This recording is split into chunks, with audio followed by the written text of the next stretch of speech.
Selamat pagi, saudara-saudara sekalian. Pada hari Senin ini kita akan melanjutkan pelajaran kita mengenai hidup yang berbuah. Dan pada hari ini, saudara-saudara, saya akan berikan topik yang baru, yaitu lebih berbahagia memberi daripada menerima. Lebih berbahagia memberi daripada menerima. Saudara tahu, kata-kata ini berasal dari firman Tuhan. Nah, sekarang saudara, nanti saya akan berikan firman dari mana supaya saudara bisa catat. Nah, saudara, kita sudah belajar selama mungkin selama seminggu yang lalu bahwa manusia itu telah diciptakan menurut peta dan teladan Allah. Ya. Jadi apa yang ada pada Tuhan itu, pada waktu Tuhan menciptakannya, manusia diciptakan menurut seperti Dia. Sebab itu boleh dikata bahwa DNA yang ada pada diri kita itu berasal dari Tuhan. Kita mempunyai DNA-nya Tuhan di dalam hidup kita. Nah, DNA Tuhan itu adalah kasih. Kita semua tahu, God is love. Tuhan itu kasih adanya. Nah, kita mengetahui bahwa karakteristik dari kasih adalah memberi, memberkati, menolong. Seperti itu. Itu adalah karakteristik atau the nature daripada kasih itu seperti itu, saudara.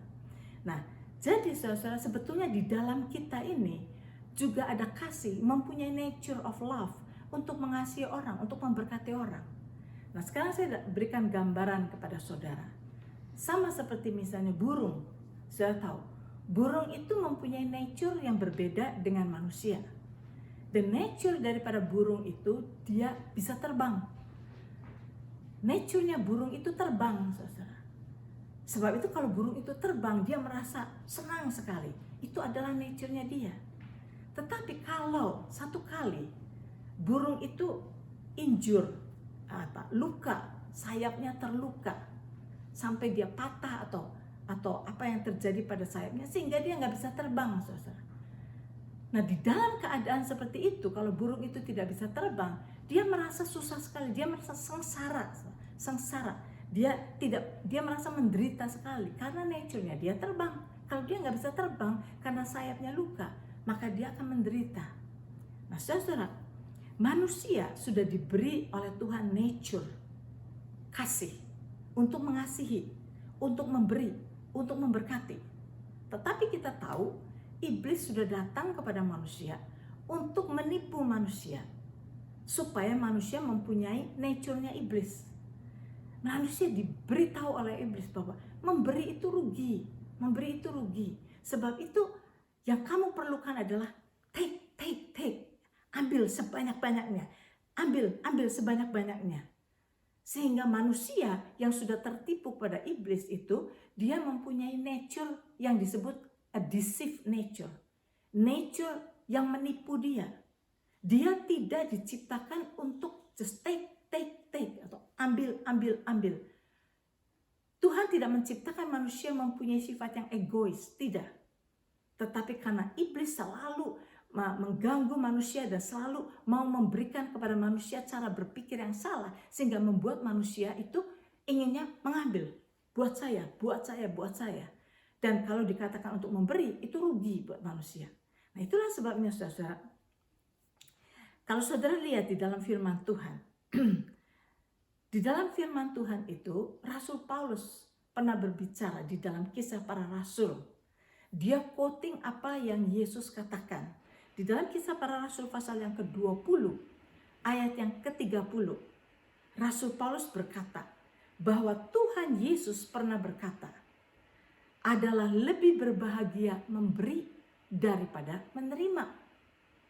Karena kenapa? Karena nature-nya manusia itu adalah untuk memberi, untuk memberkati. Dan sebab itu kalau kita memberi dan memberkati, maka kita ini akan berbahagia. Sebab itu perkataannya adalah lebih berbahagia memberi daripada menerima. Nah, saudara, saya akan ceritakan satu kejadian untuk bisa menggambarkan ini, bahwa benar-benar bahwa untuk manusia bisa memberi itu adalah suatu kebahagiaan. Saya adalah seorang wanita, seorang ibu yang boleh dibilang jahat sekali. Si ibu ini hidup itu dengan nature yang jahat. Dia itu suka mencaci maki anaknya, menyiksa anaknya, dia juga menjahati suaminya, dia begitu jahat terhadap siapa saja, dia itu jahat.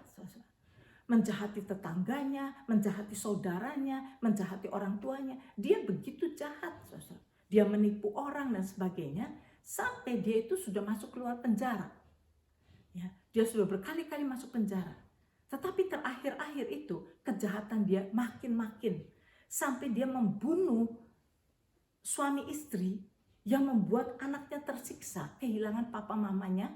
Dia membunuh orang dan mengacaukan kehidupan orang sampai dia akhirnya ditangkap dan dia dimasukkan penjara dan dia mendapat hukuman seumur hidup di penjara. Di penjara seumur hidup. Nah, saudara lihat, bayangkan dia. Setelah dia ditangkap, dimasukkan penjara dan dia sudah tahu hukumannya adalah seumur hidup.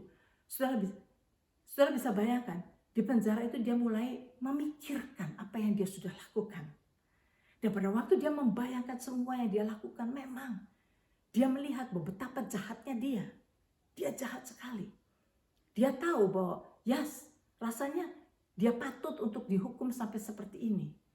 Nah, di dalam keadaan yang dia mulai memikirkan hidupnya, dia mendengar sebuah khotbah melalui TV.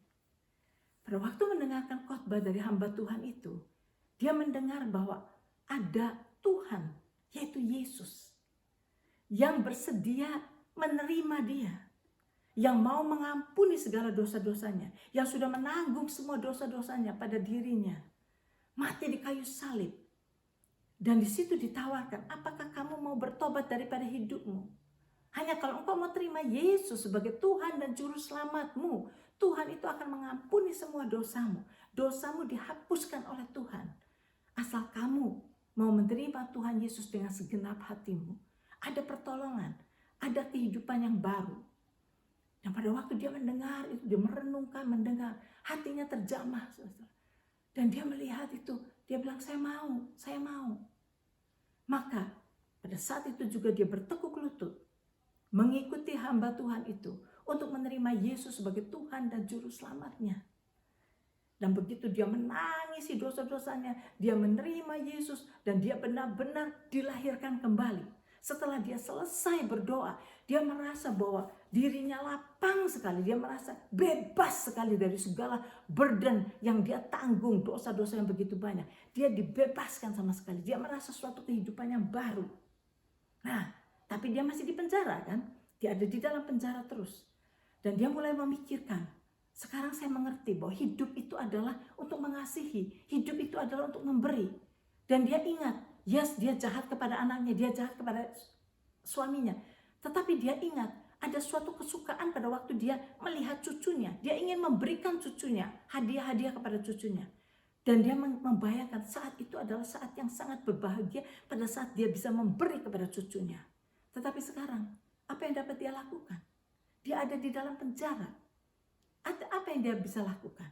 Tidak ada orang yang boleh visit dia. Dia tidak bertemu dengan siapapun juga. Dia seorang diri di penjara dan dia tahu bahwa seumur hidupnya dia akan hidup di dalam penjara seperti itu. Pada saat yang sangat susah seperti itu, dia berkata, dia berdoa, Tuhan, untuk apa hidup saya? Saya sekarang nggak bisa, walaupun saya punya hati mau mengasihi, saya nggak bisa mengasihi siapa-siapa, nggak ada orang yang dapat saya kasihi, nggak ada orang yang dapat saya temui. Dan untuk apa saya hidup? Kalau saya hidup juga, untuk apa? Hidup saya ini hanya menjadi beban buat pemerintah. Karena pemerintahan membayari saya untuk bisa hidup, untuk kasih makan sama saya setiap hari. Lebih baik saya mati. Dia berkata, lebih baik saya mati. Dia berusaha untuk membunuh diri, tapi dia nggak bisa, nggak ada alat untuk membunuh diri. Soalnya dia merasa pada Tuhan, untuk apa hidup saya? Daripada hidup seperti ini, membebani pemerintah, lebih baik saya mati. Satu hari, saudara, pada waktu dia mendengarkan lagi firman Tuhan melalui TV, dia mendengar seorang hamba Tuhan berkata bahwa, tahukah kamu bahwa hidupmu akan berarti kalau kamu memberi, kalau engkau memberkati, kalau engkau memberi, dan ada hal yang dapat kamu berikan. Ada satu hal yang bisa kamu berikan kepada Tuhan. Walaupun mungkin kamu nggak ada orang yang bisa kamu kasih, tetapi kamu bisa mengasihi Tuhan. Ada sesuatu yang dapat kamu berikan kepada Tuhan yang sangat berarti untuk Tuhan. Ada sesuatu yang kamu bisa berikan pada Tuhan yang sangat memberkati Tuhan. Yaitu kalau engkau worship Dia, kalau engkau memuji Dia, membesarkan Dia, itu akan menyenangkan hati Tuhan. Itu akan memberkati hati Tuhan. Pada waktu dia mendengar itu, saudara, dia benar-benar menangkap firman itu. Dia berkata, wow, ini seperti suatu light buat hidup dia. Oh, jadi walaupun saya ada di dalam penjara seperti ini, walaupun saya nggak ketemu siapa-siapa, saya masih bisa memberi berkat, yaitu kepada Tuhan. Sebab itu dia berkata, oke Tuhan, kalau ini yang dapat saya berikan kepadamu dan ini menyenangkan hatimu, ini memberkati engkau, aku akan melakukan ini. Sebab itu sejak saat itu dia hanya worship Tuhan, berkati Tuhan, meninggikan Tuhan dengan segenap hatinya. Dia percaya bahwa apa yang dia lakukan itu memberkati Tuhan. Dan saudara, kehidupannya menjadi sukacita, penuh dengan sukacita. Dia merasa bahwa hidupnya berarti setelah dia tahu dia bisa memberkati seseorang. Dia bisa memberi kepada seseorang, menyenangkan hati seseorang, yaitu Tuhan sendiri. Dan saudara, ada suatu kegembiraan, ada suatu sukacita. Dia punya semangat lagi untuk hidup setelah dia bisa memberi, saudara. Nah, dari sinilah kita mengerti apa yang Tuhan Yesus katakan adalah lebih berbahagia memberi daripada menerima. Pada saat dia diberi kesempatan untuk memberi dan dia tahu bahwa pemberiannya itu akan berguna dan membahagiakan Tuhan, memberkati Tuhan, dia berkata, hidupku ada artinya. Sebab itu dia menulis surat kepada hamba Tuhan itu. Dia berkata, saya mau berterima kasih kepadamu. Engkau sudah memberikan kepada saya hidup yang berarti. Walaupun saya tahu saya akan tinggal di penjara ini sampai saya mati. Tetapi saya tahu hidup saya berarti. Karena hidup saya menyenangkan hati Tuhan. Karena saya bisa memberikan kepada Tuhan kasih saya. Saya bisa memberikan kepada Tuhan puji-pujian saya. Saya bisa memberikan kepada Tuhan worship saya. Meninggikan Dia. Dan saya tahu itu menyenangkan hati Tuhan. Itu memberkati Tuhan. Hidup saya menjadi berarti. Terima kasih atas apa yang Engkau sudah kabarkan kepada saya. Saudara, disinilah hidup manusia sudah diberi oleh Tuhan DNA untuk mengasihi. Kalau kita tidak mau mengasihi, saudara, hidup kita akan merasa kekurangan. Hidup kita tidak akan mempunyai arti. Tetapi kalau kita mau menjadi berkat buat orang lain, maka kita akan bersuka cita, hidup kita berarti. Sampai di sini dulu.